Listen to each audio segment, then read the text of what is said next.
Hi, every pony. Well, I have to do an introduction, actually. Okay, welcome, every pony. My name is Tease. I run this YouTube channel, and I draw. I draw mostly, and when I draw, I'll sometimes record it, and I'll talk over it, and I'll post it to this channel, like you're seeing right now. I have made several videos in the past talking about my experiences with mental health, and this is going to be another one of those videos. This one is just going to get a proper introduction. Now, for some proper context of the video, I am professionally diagnosed with and experience schizoaffective disorder, bipolar type. I have autistic spectrum disorder. There are several other things which are more private, but those generally influence the way I behave, think, and act. But hey, this video is not about those. This video is about how I, found out I have those. Man. Any hoot, ailments such as the ones that I experience can manifest very young, especially something like a neurological disorder such as autism. That manifests in behavioral patterns really young, and as a result, I showed signs very, very young that I experienced these conditions. I guess to start off with symptoms, my family started noticing certain behaviors very young, like repeating phrases, repeating behaviors, obsessive interests. So when I'm really young, other people also notice a little more than me because of the age difference that I'm having these little quirks, giggle. These things going on with the way I'm acting.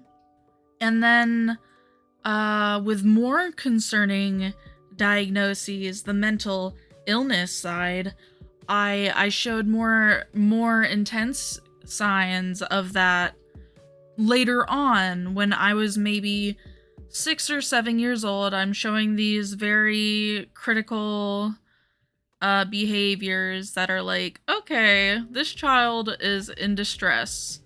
And as it goes, when I hit my teens, I experience these symptoms when they grow with my age. And so when I relay these to professionals, once it gets to a certain point, aka when I get institutionalized at 18 years old, I tell these doctors, I'm like, hey, I'm feeling like this, and I'm doing this, and this is going on. And as a result, the doctor says, you're schizophrenic. But to get to that point, I was in such an intense moment of distress that professionals were called to me, and I basically relay to them everything, and they go, wow, girl, you have this going on, I guess.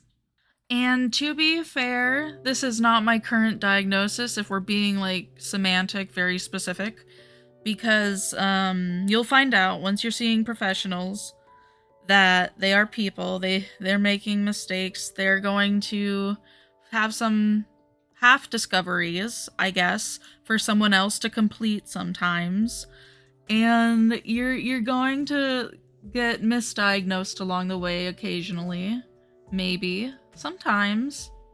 Now, when it comes to processing the diagnoses, it's a little different. At first, you're like, holy moly, my life has changed, when really it's not. You've been experiencing this. It usually isn't a sudden onset, or at least for me, it was not. But I'm like, wow, this is not what I expected. So now I'm taking control of this diagnosis, and I'm like, this is what I'm gonna grab onto to understand who I am. And so it becomes a vital part of myself at first. It's kind of sad, but it does somewhat become some protective layer, a bubble around me of sorts, because I'm then taking control of my own identity with that.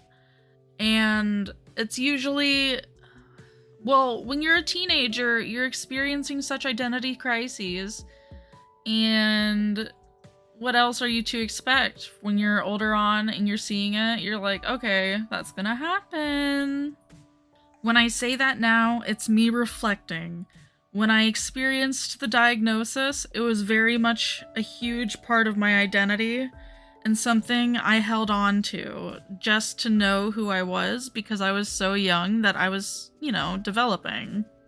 It sucks too because there's stigma. There's stigma around the diagnosis. Well, diagnoses, it doesn't really matter what it is. In my case, I would experience certain things like telling people in confidence, hey, I'm experiencing this. And in response, they're like, hey, I know you. That's not you. And this person doesn't really, know you. This person you met in class or something.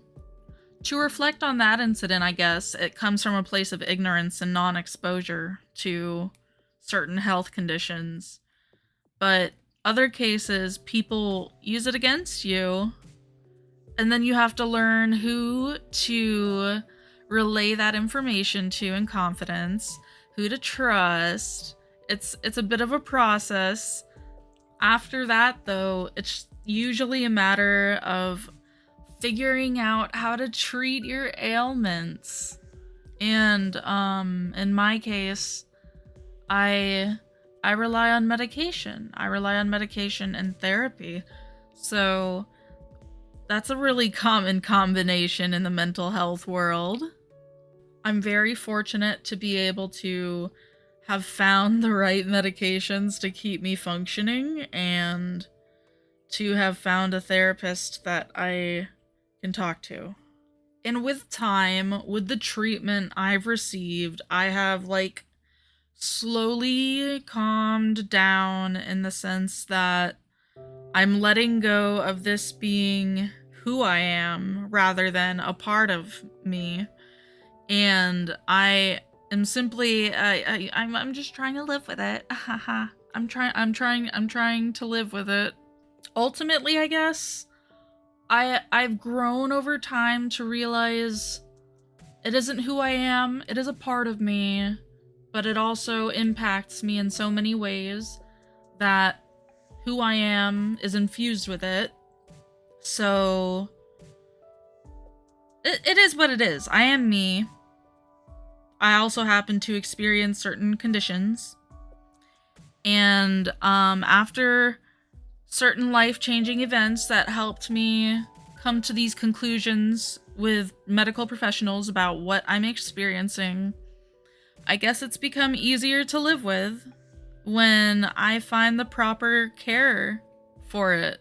There are also things like, now that I've aged a few years, especially since I've made certain videos back on my channel about, mental health discovery, self-discovery, and dealing with it, I have also come to realize, I find some comfort in knowing that oh my god, my cat is shaking! My cat is shaking as I'm ending the video! She's shaking and her bell is jingling! Anyway, I'm really not going to entertain what ifs about my life, is what I've learned. Because what happened made me who I am, and who I am, well, I can't imagine another one. Sorry, that's just not me. Giggle. Bye!